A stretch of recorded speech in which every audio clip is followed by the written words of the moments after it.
je m'y attendais pas à un truc aussi grand, aussi beau à voir. Et quand je suis arrivé, dans ma tête, c'était waouh. Et c'est à ce moment-là où j'ai demandé Sofiane, vous êtes sûr que ça va être détruit parce que c'est tellement beau? Et il m'a dit de venir vers toi et de te poser la question. Pourquoi faire un truc tellement beau, aussi grand, et à la fin la détruire quoi, parce que ça m'a étonné. J'aurais pu faire quelque chose de moins beau, de plus petit. Et le sens que je veux donner à l'œuvre avec le sujet et la destruction est d'autant plus évident que l'œuvre est conséquente, quoi. Après, donc, on tombe sur la question du sens que ça peut avoir, qui est multiple, qui est le plaisir d'abord que j'ai de faire ça, de faire des grandes œuvres. Chacun a sa propre dimension qui porte en lui.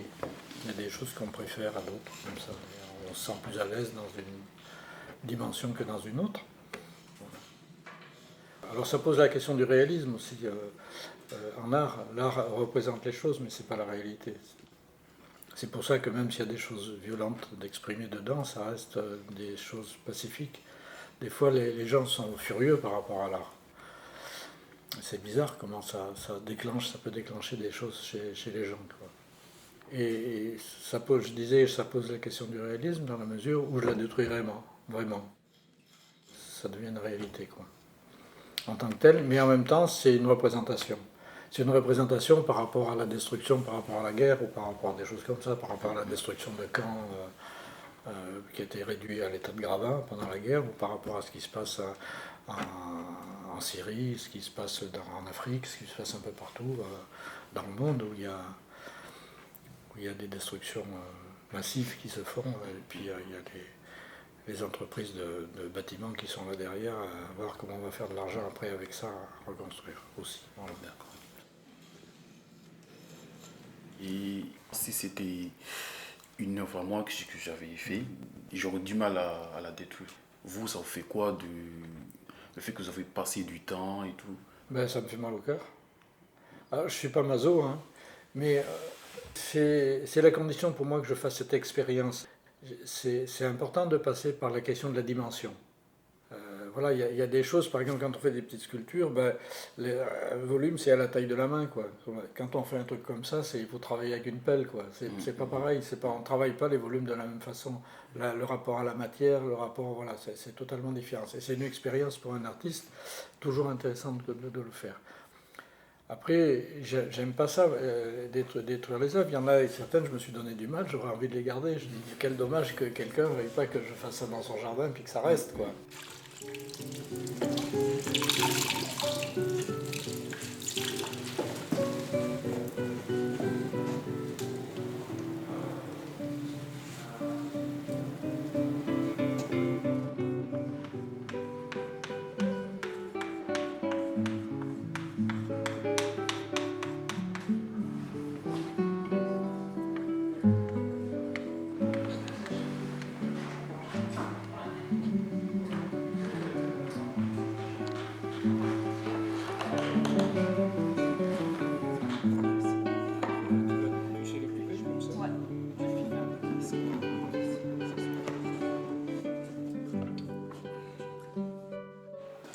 Et le fait de travailler avec des gens du coin, des habitants, ça vous apporte quoi?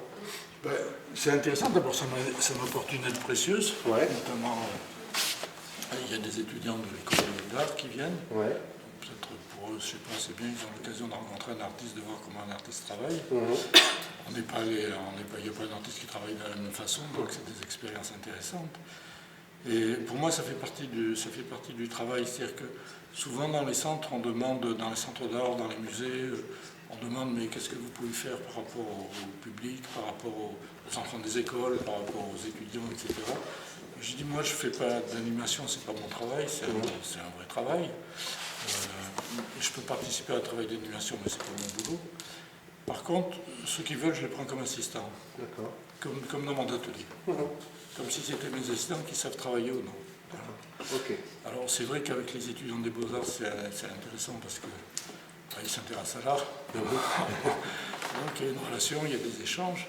Bon, c'est des expériences humaines, quoi. Ça fait partie de... Un artiste, il n'est pas détaché de la vie en société, de la vie de tous les jours, du rapport qu'il a au monde et tout ça. Donc pour moi, c'est une façon d'établir une relation avec le public, avec les gens. Alors on regarde un peu au centré, à peu près. Dans le sens. C'est bon pour toi? Ouais, c'est bon, à peu près. On tire un petit poil vers toi. Bon, si c'est pas absolument symétrique. Alors on laisse tomber doucement. Tu peux te mettre là. Sur le côté, j'ai l'impression.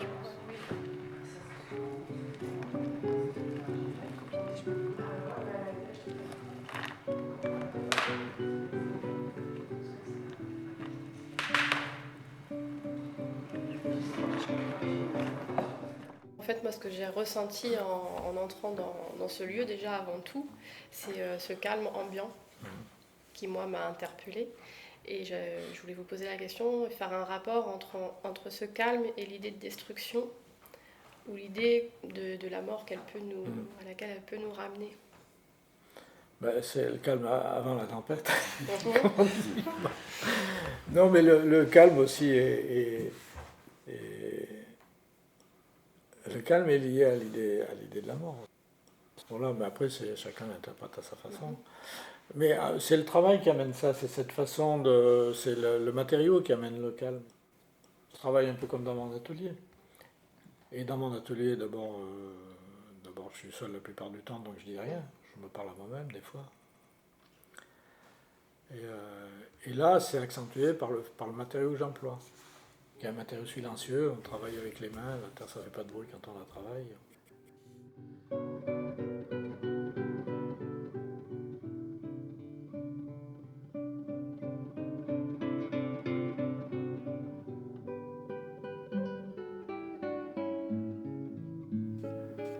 Quand je suis rentré dans la salle, vu l'énorme travail, le temps que vous prenez, ça m'a ramené à moi-même, à ma vie, dans mon pays, le Congo-Brazzaville, avec les guerres civiles, le phénomène ils détruisent, ils reconstruisent, donc la construction et déconstruction. Est-ce qu'il y a un engagement politique derrière? Oui, derrière, pour moi, il y a un engagement politique. Déjà, dans le sujet que je prends, une partie du sujet, ça ne se résout pas à ça. Mais derrière ça, il y a un regard que je porte sur le monde et un engagement de ma part, bien sûr. Bon, je ne dis pas que c'est avec ça que je vais changer le monde. Ce n'est pas avec l'art qu'on va changer le monde. Pour ça, ça demande à ce qu'on s'engage, quoi. Dans la vie sociale, dans la vie de citoyen, la vie de tous les jours. Voilà, alors, en effet, quand je fais une sculpture, je ne fais pas de politique. Même s'il y a un contenu politique, une revendication dedans, dans ma tête, c'est pas directement de la politique. Il faut descendre dans la rue, s'il faut descendre dans la rue. Voilà. C'est un peu ça. Mais c'est le problème qui se pose à tout le monde.